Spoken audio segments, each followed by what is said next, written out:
ایک دہشت گرد کی طرح مجھے پکڑ کے لے کے گئے. میرے اوپر سر پہ لگا, پیچھے میرے خون نکل رہا. کوئی شرم نہیں آئی. کسی نے ابھی تک بات نہیں کی کہ یہ بتائیں کہ کس قانون کے تحت انہوں نے پکڑا تھا مجھے. اسلام آباد کے ہائی کورٹ کے چیف جسٹس نے کہا کہ یہ اس کے اوپر ایف آئی آر کٹنی چاہیے. وہ اور بات ہے کہ وہ نہیں کٹی. سپریم کورٹ میں جب وہ کیس گیا, سپریم کورٹ نے اس کو غیر قانونی قرار دیا. اب میں سوال پوچھتا کہ کوئی جواب دینے والا ہے؟ کسی نے آج تک بات نہیں کی. اور میں یہ خاص طور پہ اپنی آج قوم کو بتانا چاہتا ہوں کہ کیوں میں آپ کو کہتا ہوں حقیقی آزادی کی یہ جہاد ہے. یہ پولیٹکس نہیں ہے, یہ جہاد ہے. ہم غلام ہیں. غلاموں کے کوئی حقوق نہیں ہوتے. جس طرح میرے کوئی حقوق نہیں تھے. میں یعنی سب سے بڑی ملک کی پارٹی کا ہیڈ, جس کو جس طرح اٹھایا انہوں نے, جو کیا, جس طرح ہم کوئی کمی ہے اس ملک کے. اب 25 لوگوں کو گولیاں لگیں, جو مرے, جو شہید ہوئے. ابھی تک 9 لوگ غائب ہیں.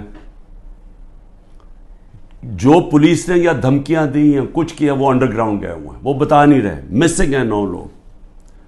16 لوگ ہمارے پاس پتہ ہے جن کو گولیاں, 69 لوگوں کو گولیاں ماری اور ان کو شہید کیا گیا. فرانس کے اندر ایک لڑکے کو پولیس نے 16 سال کے لڑکے کو گولی ماری. ایک لڑکے کو. ابھی تک فرانس جل رہا ہے. 1000 سے زیادہ بلڈنگز جل گئی ہیں, گاڑیاں جل گئی ہیں. مشکل نیشنل کرائسس آ گیا ہے. آزاد لوگ ہیں. آزاد لوگوں کے حقوق ہوتے ہیں. لوگ نکلیں اپنی آزادی کے لیے کہ کیسے جرأت پڑی پولیس کو گولی مارنے کی.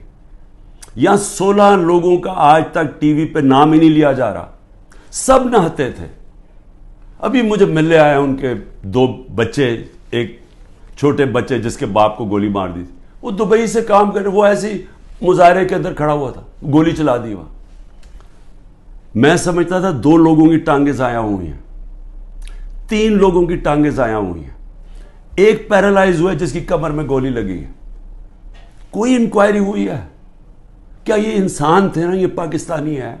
کسی نے پوچھا کہ ان کے گھر میں کیا گزر رہی ہے؟ یہ عام لوگ تھے, ان کے بیوی بچے تھے, ماں باپ تھے.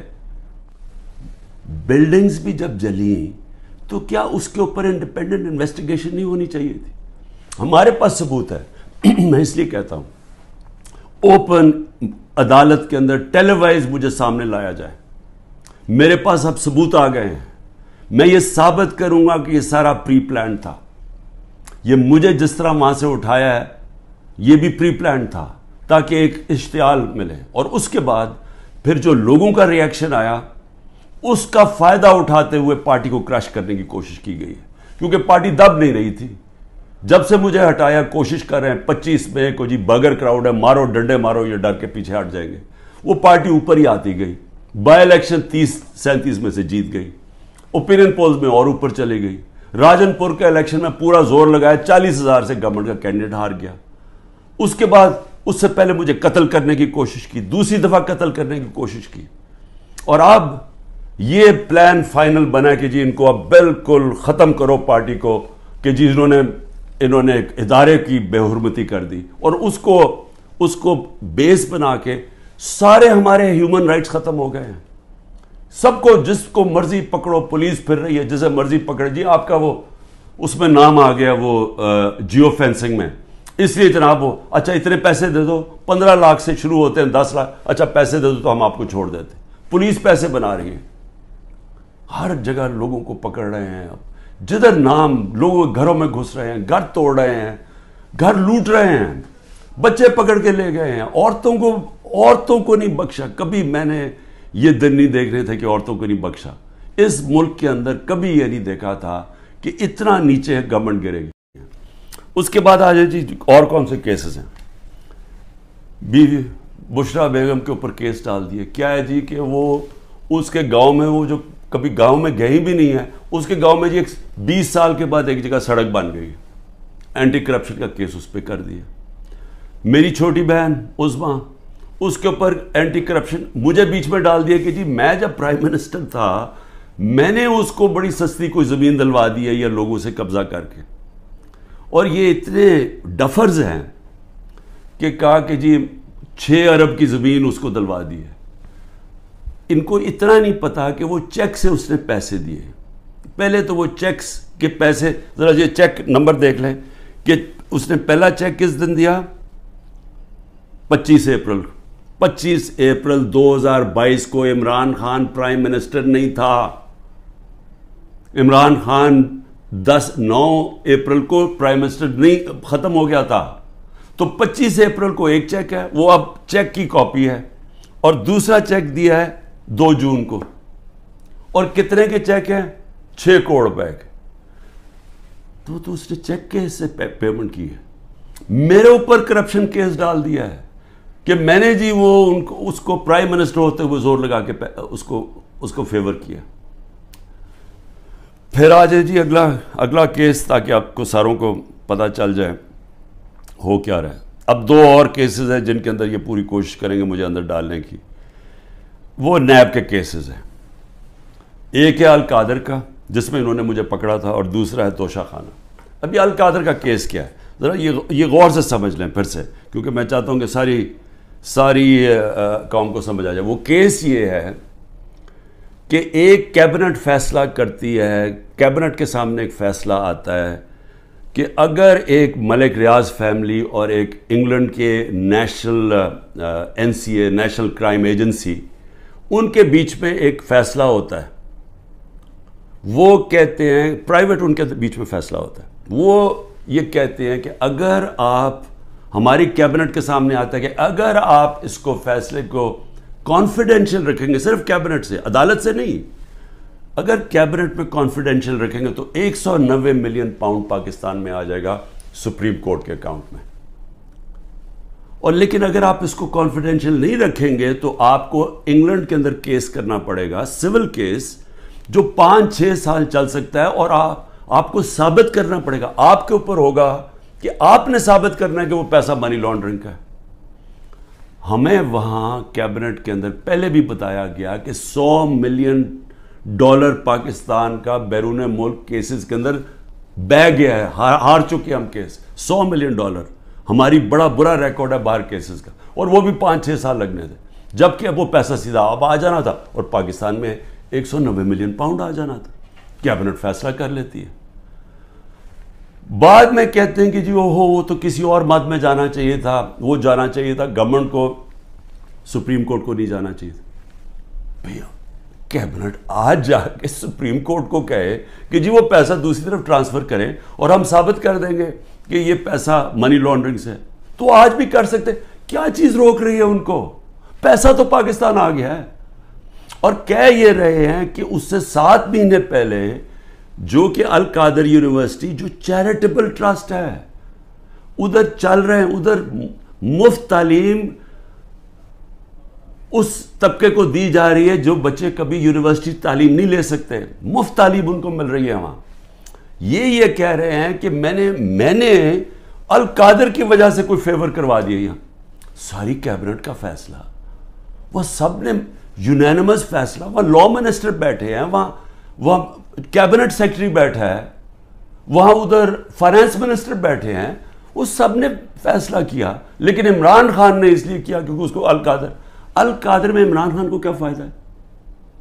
مجھے یہ بتائیں کہ وہ القادر کے ٹرسٹ میں لکھا ہوا ہے کہ 1 روپیہ نہیں مل سکتا ٹرسٹیز کو, جس میں عمران خان اور بشرا بیگم ہیں. جس طرح نمل یونیورسٹی کے ہمیں کوئی پیسہ نہیں مل سکتا, جس طرح شوکت خان ہمیں نہیں مل سکتا. یہ چیریٹیبل ٹرسٹ ہے. کہہ رہے ہیں کہ میں نے اس کی وجہ سے اس کو فیور کر دیا. بھئی آپ اگر فیور کر دیا, آپ آج جا کے سپریم کورٹ میں ریٹ کر دیں کہ یہ پیسہ ادھر ٹرانسفر کر دیں. پیسہ تو پاکستان آ گیا. ایک یہ القادر ہے, دوسرا ہے جناب توشہ خانہ. توشہ خانہ کیا ہے؟ ذرا غور سے سن لیں. 70 سال سے قانون یہ ہے کہ جب گفٹس ملتی ہیں پرائم منسٹر کو, پریزیڈنٹ کو, آرمی چیف کو, منسٹرز کو, جن کو بھی جب گفٹس ملتی ہیں تو وہ سارا وہ کیا ہوتا ہے، وہ سیدھا توشہ خانہ میں جاتی ہے. توشہ خانہ کے اندر اس کی ویلیو نکالی جاتی ہے. ویلیو کیسے نکالی جاتی ہے؟ وہ ایف بی آر سے علیحدہ ویلیو لیتے ہیں، اور پھر ایک اپریزر ہوتا ہے جو انڈیپینڈنٹ ہوتا ہے، اسے علیحدہ ویلیو لیتے ہیں. وہ جو ویلیو زیادہ ہوتی ہے وہ آ کے بتاتے ہیں کہ جی آپ نے بتائیں یہ اس کی ویلیو ہے، ان کے زمانے میں 20% دے کے آپ خرید سکتے ہیں اگر آپ رکھنا چاہیں. ہم نے اس کو 20 سے 50% کر دیا کہ آپ 50% دیں، وہ گورنمنٹ کو چلی جاتی ہے اگر آپ رکھنا چاہیں. یہ ہے قانون. میں نے اسی قانون کے مطابق کئی گفٹس لی، کئی میں نے نہیں لی. مجھے یہ بتائیں کہ اس میں نے غلط کام کیا کیا ہے؟ سارا ریکارڈ وہاں پڑا ہوا ہے. جو میں نے گفٹس لی، جو بھی میں نے فیصلہ کیا میں نے بیچنی ہے، اس کے اوپر کیپٹل گینز ٹیکس وہ سارا ایف بی آر میں نے ڈکلیئر کیا ہوا ہے. سارا کچھ میرا ڈکلیئرڈ ہے. اس میں نے غلط کام کیا کیا؟ یہ کہہ رہے ہیں کہ جناب وہ اس کی غلط ویلیو دکھا دی. بھئی غلط ویلیو دکھا دی تو ان سے پوچھے جو ویلیو نکال رہے ہیں. میرا تو کام نہیں ہے ویلیو کی. میں تو نہیں جا کے بیچ رہا، میں تو نہیں اسیس کر رہا. مجھے تو جو ہے ایم ایس جو ہوتا ہے ملٹری سیکٹری آپ کا، وہ آپ کو آگے بتاتا ہے کہ جی یہ اپریز ہو کہ یہ آئے ہے اس کے ویلیو، آپ فیصلہ کر لیں آپ نے لینی ہے نہیں. یہ ہوتا ہے اور یہ پہلے سے چلتا آ رہا ہے. بھئی کون کس نے اس کا ویلیو رکھنا ہے وہ جا کے ان لوگوں سے پوچھے، وہ میرا اس پہ کیا تعلق ہے. یہ ہے توشہ خانہ کا کیس جس پہ کوشش کر رہے ہیں کہ اندر. اچھا، اور کیس کے اندر یہ بھی ذرا سن لیں. ایک توشہ خانہ کا کیس ہے، اس کے اوپر نیب بھی بلا رہی ہے، اس کے اوپر الیکشن کمیشن بھی اس کو اٹھایا ہوا ہے، اور ایف آئی آر بھی کاٹی ہوئی ہے اس کے اوپر. یہ کبھی ہو ہی نہیں سکتا کہ ایک ایشو کے اوپر 3 مختلف جگہ کیسز چل رہے ہوں. مقصد انصاف کا نہیں ہے، مقصد ظلم کرنے کا ہے. اور میں قوم کو اب کہتا ہوں، اب یہ بھیڑ بکریوں بن کے رہنے کا وقت چلا گیا ہے. میں آپ کو کہہ رہا ہوں میں تیار ہوں. میں کل جا رہا ہوں، پتہ نہیں کتنے میرے 19 بیلیں لگی ہوئی ہیں، کسی میں اندر ڈال سکتے ہیں. میں تیار ہوں سب کے لیے، میں ہر چیز کے لیے تیار ہوں. لیکن میں یہ ظلم کا نظام برداشت کرنے کے لیے تیار نہیں ہوں. میں یہ بھیڑ بکریوں بن کے اپنی زندگی گزارنے کے لیے تیار نہیں ہوں. میں یہ سمجھتا ہوں کہ یہ قوم کے لیے وقت آ گیا ہے. آپ سب فیصلہ کر لیں کہ کس طرح کا پاکستان آپ چاہتے ہیں. کیا وہ پاکستان چاہتے ہیں جو پروفیشنلز جو باہر جا سکتے ہیں وہ باہر چلے جائیں، جو آپ کا سب سے بڑے ذہن ہے وہ باہر چھوڑ کے چلے جائیں، وہ بیچارے غریب آدمی کشتیوں میں ڈوبتے رہیں جا کے اللیگلی غیر قانونی طور پہ نکلنے کے لیے، اور باقی قوم بھیڑ بکروں کی طرح رہ جائے. اس ملک کا کوئی مستقبل نہیں ہے. وہ مجھے افسوس سے کہنا پڑتا ہے کہ وہ ساتھ ہمارا ملک جس تیزی سے آگے جا رہا ہے اور جس تیزی سے اس میں اور ہمارے میں فاصلے بڑھتے جا رہے ہیں، یعنی ہر طرح وہ آگے نکل گئے ہیں. ہمیں سوچنا چاہیے کہ اگر ہم اسی طرح چلتے رہے اور یہ چوروں کے نیچے اگر یہ بندر بانٹ کر رہے ہیں کہ جی ملک ہم بھیڑ بکری ہیں، جی آپ ادھر وہ لے لو، وہ سندھ لے لے، وہ کراچی لے لے، وہ یہ لے لے، وہ پختونخوا لے لے آپس میں، اور ہم جس طرح کے بھیڑوں کی طرح کبھی ادھر سے، کوئی مستقبل نہیں ہے اس کا. اور اس لیے میں اپنی آپ سب لوگوں کو کہہ رہا ہوں تیاری کریں. آپ پرامن احتجاج ہمارا حق ہے. پہلے تو جمعے کو نکلے نا، جو انہوں نے کیا ہے، جو پتہ چلے کہ یہ زدہ قوم ہے، کم از کم ہماری آواز نکلنی چاہیے. اور پرامن، میں ہمیشہ کہتا ہوں پرامن رہے. میں نے کبھی اپنے 27 سال میں کبھی انتشار کی بات نہیں، کیونکہ یہ میرا ملک ہے. توڑ پھوڑ کریں گے میرے ملک کو نقصان ہوگا. میں نے ان چوروں کی طرح باہر تو نہیں ہے میری کوئی پراپرٹیز، میں نے تو نہیں باہر بھاگنا. انہوں نے تو ابھی میں آپ کو کہہ رہا ہوں کہ جب انہوں نے الیکشن اناؤنس ہی ہوا، انہوں میں سے لوگوں نے باہر بھاگنا شروع کر دینا، کیونکہ ان کو پتہ ہے کہ ان کا جو انہوں نے کیا اس ملک کے ساتھ، ان کو پتہ ہے کہ قوم نے ان کو بخشنا نہیں ہے، انہوں نے بھاگنا باہر. اس لیے اپنی قوم کو میں کہہ رہا ہوں کہ آپ کے پاس اب 2 راستے ہیں، غلامی کے اور حقیقی آزادی کے. لا الہ الا اللہ، کوئی نہیں ہے خدا اللہ کے سوا. ہم کسی ظالم کے سامنے اور یہ ظلم کا نظام اور یہ خوف کے سامنے ہم جھکنے والے نہیں ہیں. ہم نبی صلی اللہ علیہ وسلم، محمد مصطفیٰ، دنیا کے سب سے عظیم لیڈر، ہم ان کی امت ہیں. اور وقت آ گیا ہے کہ ہم اب اپنا سٹینڈ لیں اور پرامن طریقے سے تیاری کریں نکلنے کے لیے سڑکوں پہ. پاکستان زندہ باد.